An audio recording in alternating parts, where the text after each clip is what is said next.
extreme, some of these folks actually murder people. I know of cases where it's just been devastating. Someone just shared that they'd been stalked, can't seem to get away from them. They hurt somebody to get what they wanted, but they don't care. It's not their goal necessarily to hurt somebody, but they want what they want, and they want it now, and you got in the way, and tough luck. And they may want your money, they may want sex, they may want your reputation, they may want your house, they want things. Can you identify the 5 types of people who can ruin your life? Well, today I'm joined by Bill Eddy to talk about these 5 highly disruptive types of personalities.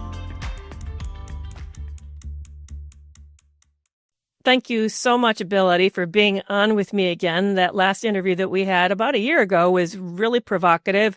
We were talking about adult bullies, but this time I want to turn the lens a little bit more into the different people types or personality types that are very problematic, especially in high conflict situations. Because I know you have a book out called The 5 Types of People That Ruin Your Life, which I love that title. It's a great title. Yeah. No, that came before the Adult Bullies book. So in many ways, people are more likely to run into these 5 types. Bullies are kind of the 5 types on steroids. So glad to talk about them and answer any questions you've got. So let's just first of all talk about why you went with the idea of ruining your life. I mean, I know that there are some that will push back and say, aren't you a little overstating it? Really? Ruin your life? Not really. There's a wide range. Some people may be an irritant, but we have people who really latch on to other people, what we call their targets of blame. And for various reasons, just really harass them, bully them, maybe violent with them, maybe not, may make their life difficult at work where they dread coming into work. So it really is. People I talk to, I do a lot of consultations, and I just have a lot of empathy for how their lives seem to be being ruined by some of these high conflict personalities. And they're so relieved to learn skills for kind of disengaging from that and setting limits. But in the extreme, some of these folks actually murder people. And there's warning signs, especially in dating and things like that we want people to know. So there's a wide range. For some people, it's an irritant, but for other people, they can't sleep. It ruins their lives. Yeah, I know of cases where it's just been devastating. Someone just shared that they'd been stalked by a non-romantic person. They never had a romance for over 17 years by this individual. Can't seem to get away from them. Yeah, there's something people latch on and become fixated, and it's sad. But to some extent, there's some ways to avoid that or to disengage. So let's talk about the 5 types of people. Who do you see as the greatest risk? Well, let me first say I put this in the category of what we call high conflict personalities, which have 4 general characteristics: a preoccupation with blaming others and not taking responsibility themselves, a lot of all or nothing thinking, often unmanaged emotions. They may be yelling, screaming, crying, or you might not see that, but these emotions are driving their decision making and usually off the rails. And then extreme behaviors. Sometimes they do things that 90% of people would never do. And that's how you can go, okay, there's a high conflict pattern of behaviors supporting that incident. So we take high conflict people, but there seems to be 5 subtypes that overlap with personality disorders, which is a mental health diagnosis, but we're not diagnosing people. We're looking more at conflict patterns. So if you said which would be the worst, I would say the antisocial personality. And there's 10 personality disorders in the diagnostic manual for mental health professionals.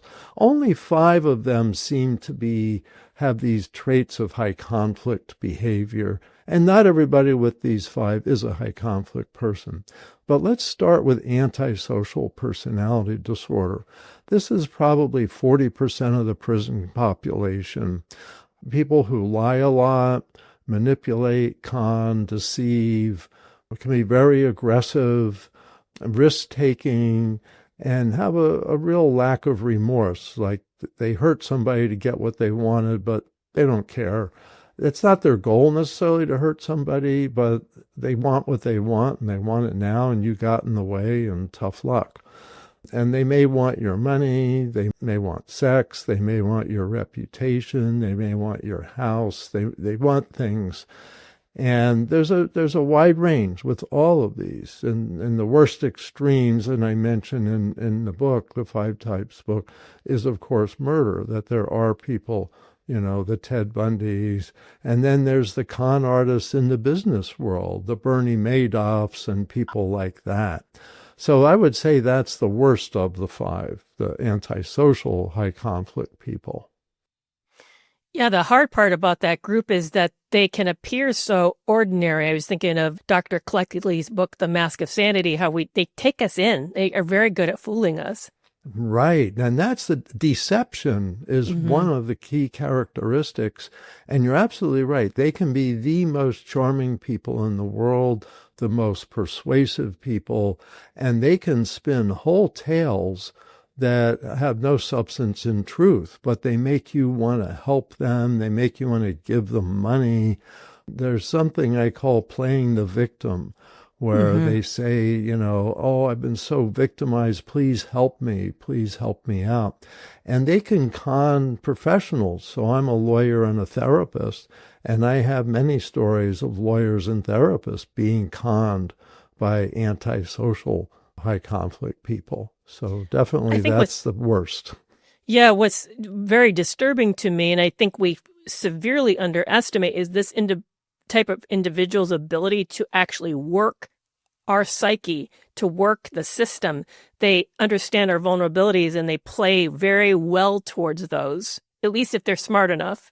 Yeah, no, you're very accurate with that, Kerry, that some people say that they actually have a form of empathy. It isn't a caring empathy. It's a knowledge of how other people feel. They can kind of, like you said, read how people are feeling, somewhat what they're thinking, and how to twist things where your vulnerabilities are. And they're, of all the personalities, the most skilled at that. Yeah. They are. I like to call that instrumentalized empathy.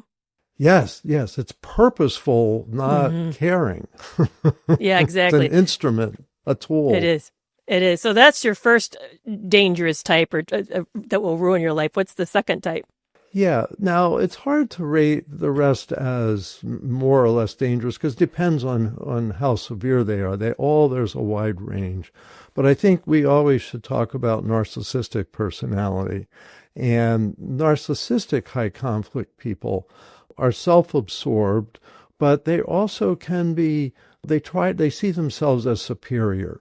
And so they have to have people that they find as inferior. So they're constantly talking about the people around them as being inferior. They're incompetent.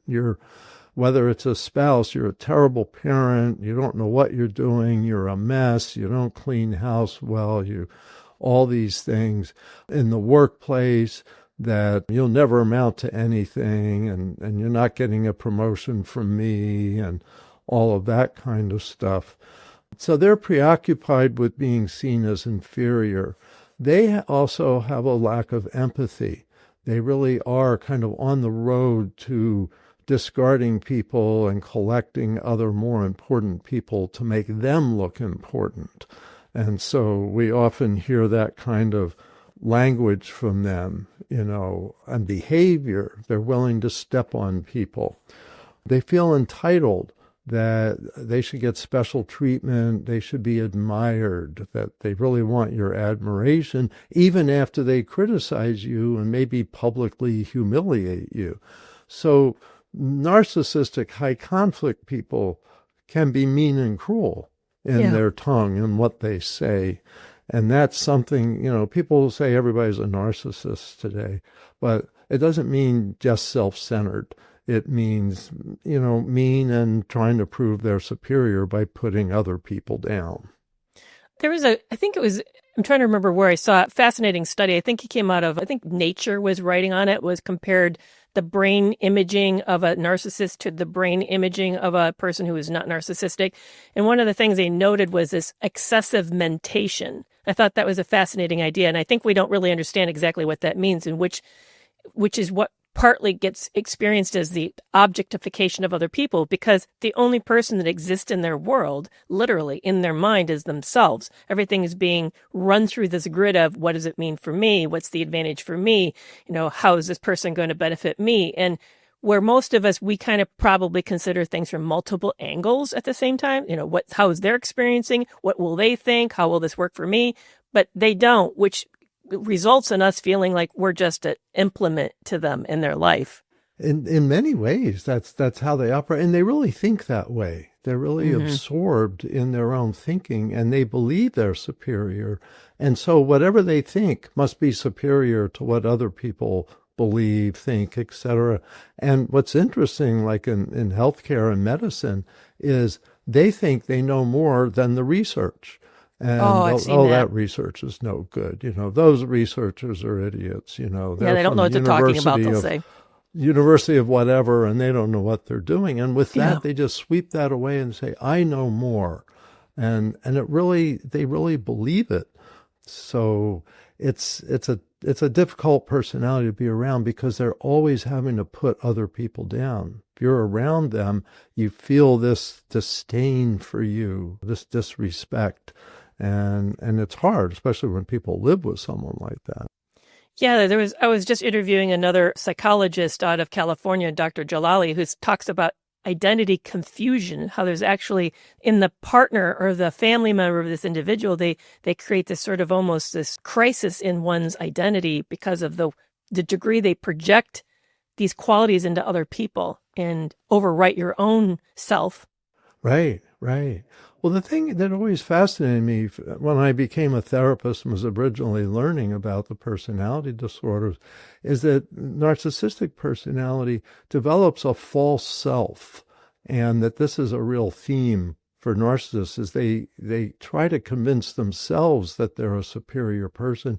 And this may start as early as like 3 or 4 years old. Let's say a child's getting abused, and somehow they go, well, I'm being abused because I'm special, I'm superior. And then they grow up with that as a defense mechanism.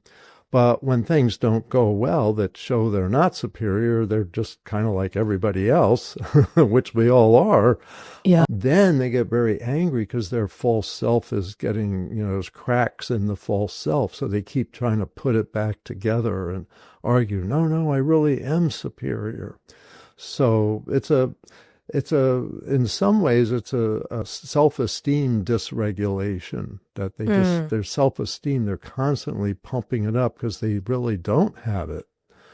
But let me actually add something here. So many people consider there's 2 types of narcissists. There's the more vulnerable narcissist, and then there's the grandiose narcissist. And the vulnerable narcissist fits what I just described, maybe growing up abused. There's a core of shame that they try to cover with a false self. But the grandiose narcissist may not have that same experience. They may have been raised that you're superior, you're the best from 3-year-old on. And so they may not feel that vulnerability and may have an extra dose of arrogance that they really don't care about other people, whereas the vulnerable narcissist kind of cares, but they mostly care what you think of them. Yeah. It's not Again, empathy that's excessive in the mentation. usual form. Yeah. I'm the center of the world. Yeah. Yeah, and I was also thinking, nothing like the narcissistic rage, when there's a narcissistic wound, and you don't always know what's going to wound them. It could be a subtle, slight slur of some kind or an accidental oversight. Exactly. And so you end up walking on eggshells around them sometimes, because it's, and they're constantly resorting to that rage that, how dare you think such a thing or say such a thing or feel such a thing. And it's part of life. Right. So they have a hard time with that. So the third type. Yeah. So let me talk. The next I would say would be borderline personality. And this is a personality known for wide mood swings, very affectionate, friendly, just very charming, and then just on a dime, switching to anger and even rage. And in this regard, they're similar to the vulnerable narcissists because they'll often have a borderline rage. And usually this comes from feeling abandoned by people. All of these have at a core kind of fundamental human traits and experiences, but they're stuck there. So like this fear of abandonment, almost like a 2-year-old, where if you were abandoned, you'll die. You can't feed yourself. You can't shop and do all that. But they feel this as adults. This never got resolved really. And so the wide mood swings, the sudden and intense anger, the fear of abandonment often drives them. And in relationships, there's the feeling of, I'm never quite securely attached, so I'm always having to, honey, are you having an affair? Why you were half an hour late? Why is that? Very concerned about that their partner's having affairs, very concerned that people are not caring about them. That triggers the abandonment feeling. So almost anything can feel abandoning to someone with this personality. Now, one thing I want to mention with these is some of them can change. And borderline is one of the most optimistic personality disorders because there's treatments that are doing well today. DBT, known as dialectical behavior therapy. This is maybe the most open to change personality if you get the right structure and the right motivation. Antisocial is the least likely to change, maybe more hardwired. Narcissistic is also, really difficult being open to change, although some people do. I'm blanking on the name right now, the therapy for narcissists that's good. Schema therapy. There we go. Changing those fundamental beliefs. I have to be superior to be okay. And finding out, no, you can be okay and be okay. Right. The happiest people are people that know they have faults and weaknesses and this and that. But borderline, so there's hope for. But when they're high conflict people, they blame a lot, etc. Now, some people with each of these diagnoses are not high conflict people. So, for example, as a therapist, I've worked with people with borderline personality disorder that are more likely to be depressed, to be self-critical, sometimes suicidal or cutting on themselves. And they're not really blaming other people. They're just kind of stuck with the world. Nothing works. They don't connect the dots back to their own behavior. Yeah, and that's what we get wrong about all of these is that there's a whole range of complexity in presentations in every one. It was interesting because I got to interview Joe Navarro, who is a former FBI profiler, and he said that the most dangerous type, in his opinion, was the male borderline. That he said it often gets misdiagnosed and identified as something different, but we fail to see their potential risk. Now, again, that doesn't apply to every male borderline at all, definitely not. But I have been on the I've been on the receiving end of a borderline rage, and I'll tell you, it's completely, for one, it's unpredictable, and it's very definitely unstable. Yeah. Well, it's that suddenness because you don't know when it's going to turn. They kind of like have two choices, all on or all off. It's 0 to 60 in 30 seconds. Exactly.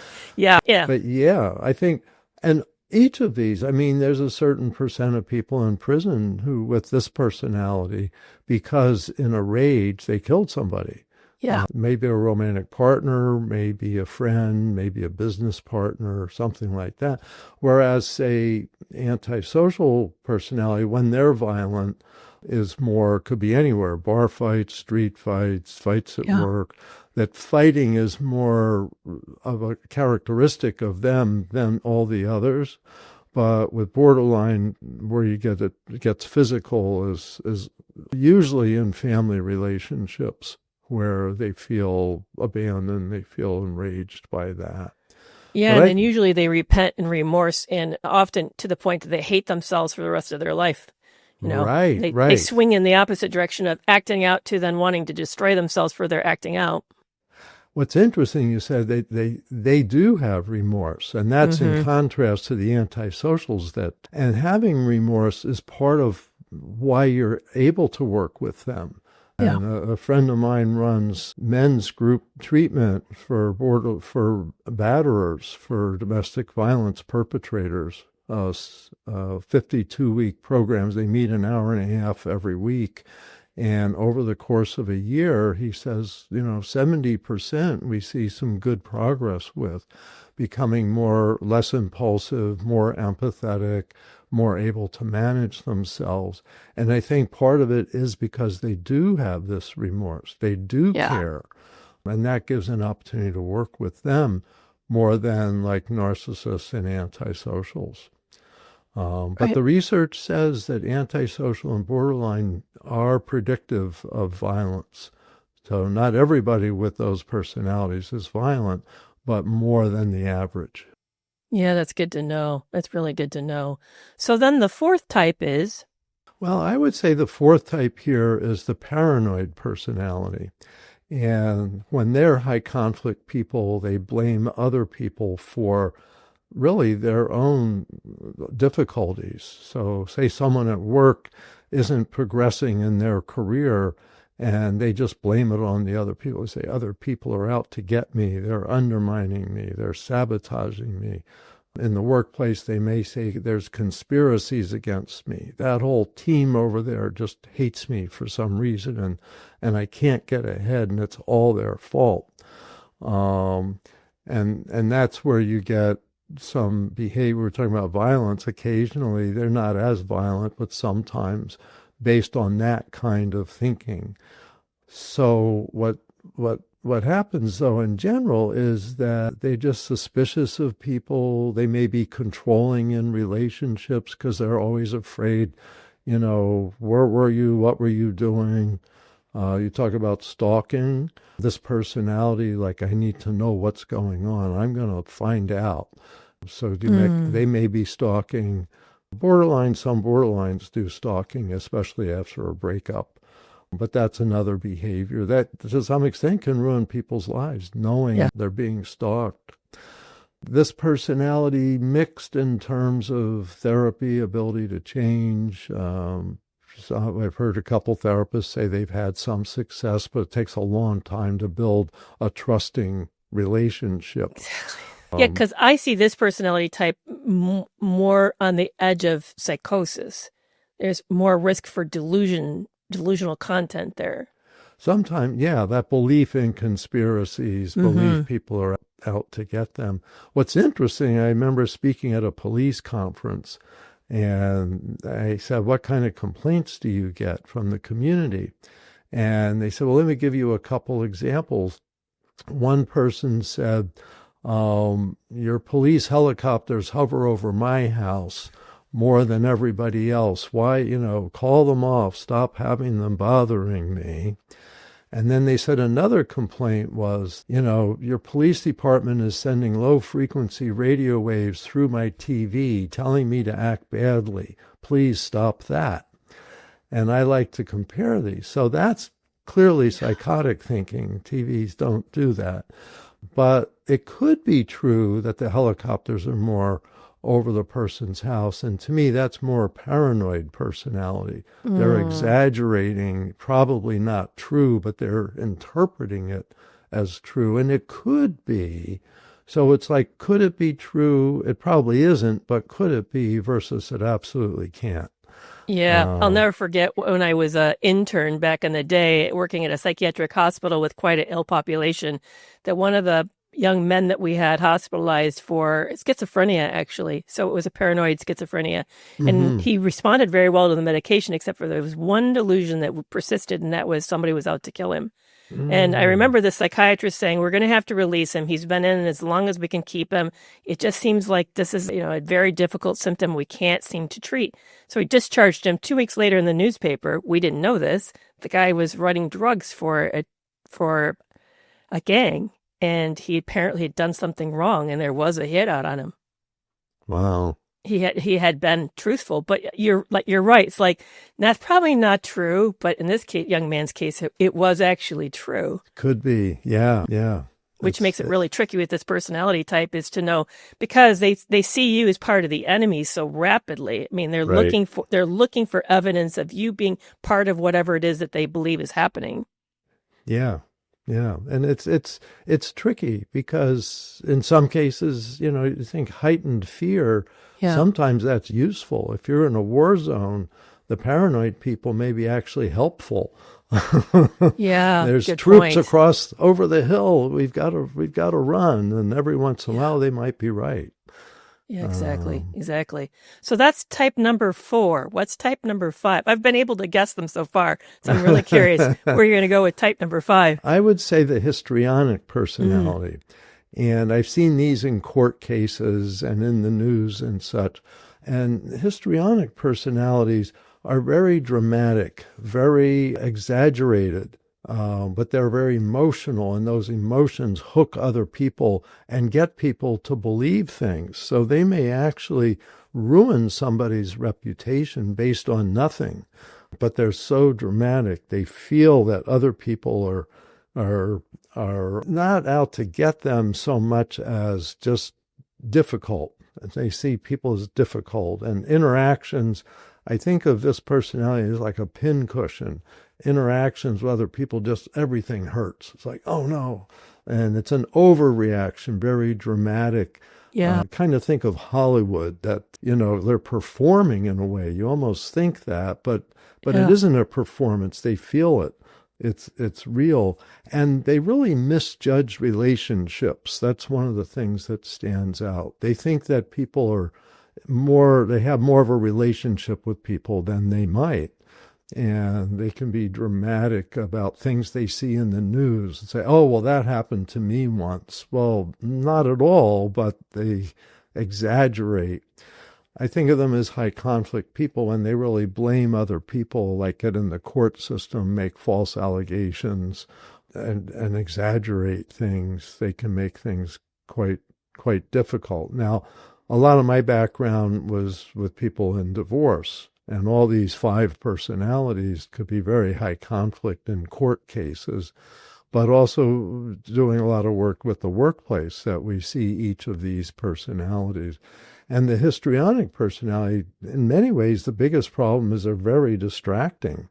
So if you have them in the workplace, they just kind of take over the discussion and make everyone, it's like, I want to get back to work, Yeah. Yeah. Or everything's always on a level of a 10, which gets exhausting. It just feels like you're drowning in this person's emotionality. Yeah.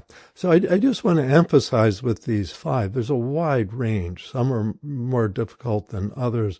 Some of those personalities aren't high conflict personalities, but when they're high conflict that's when they get attention, I think, from often lawyers, therapists, police, relationships. That's the thing, because they target other people and see other people as their problem. And that's why I say ruin their life, because they really fixate on people. And that's pretty intense and can be pretty terrifying.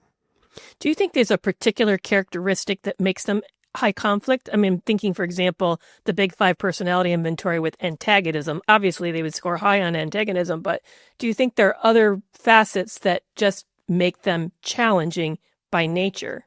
I think it's an inability to connect the dots back to their own behavior. So they really feel like victims in life, that everything, happens to me is caused by somebody else.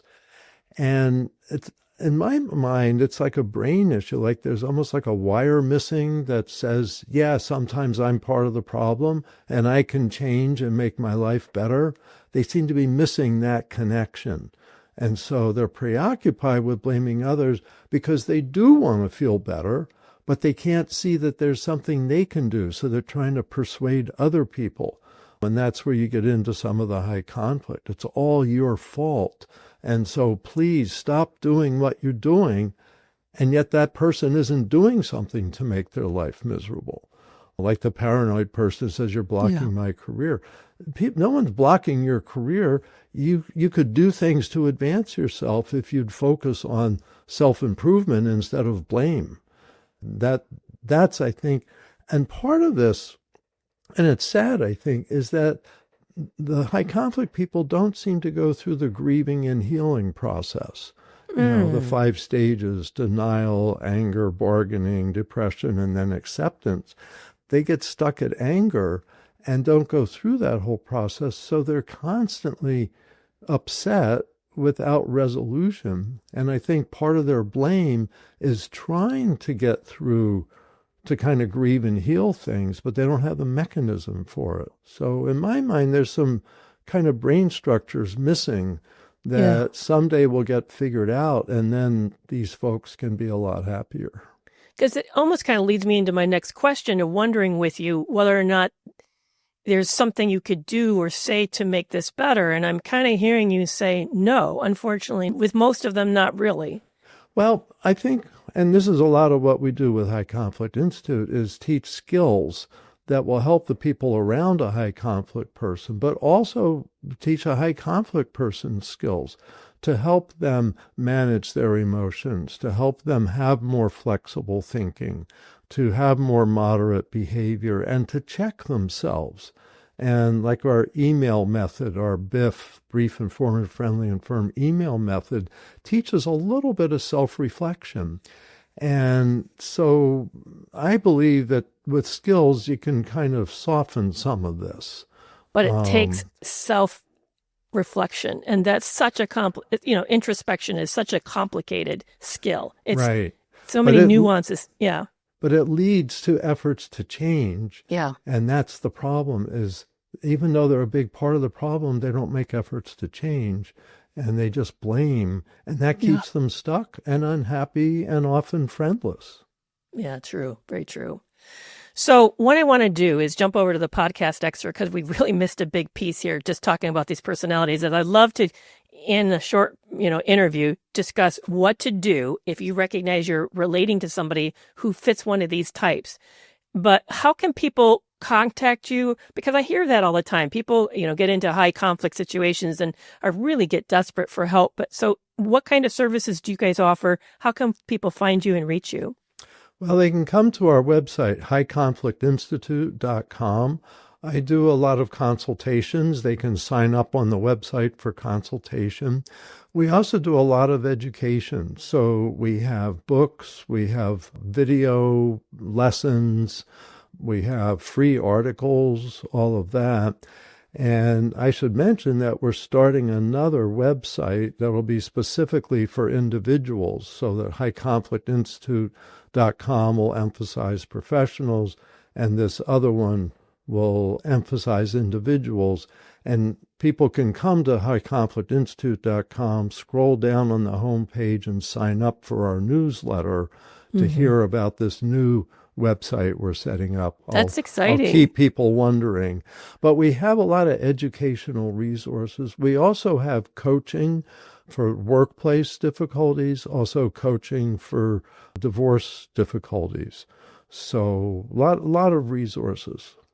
Oh, that's really wonderful. I really appreciate that so much. Thank you so much, Bill, for being on today. You're one of my favorites, and you've added so much to this whole arena, and I'm deeply grateful for your work. Thank you for that. Well, thanks so much for having me on, Kerry, and for the work you do educating people. Well, that's a wrap for this week's episode. Are you following me on TikTok, Facebook, Instagram, and YouTube? You can find me at Kerry McAvoy, PhD. Or you can learn more about me and my resources, such as the Toxic Free Relationship Club, at kerrymcavoyphd.com. And I'll see you back here next week.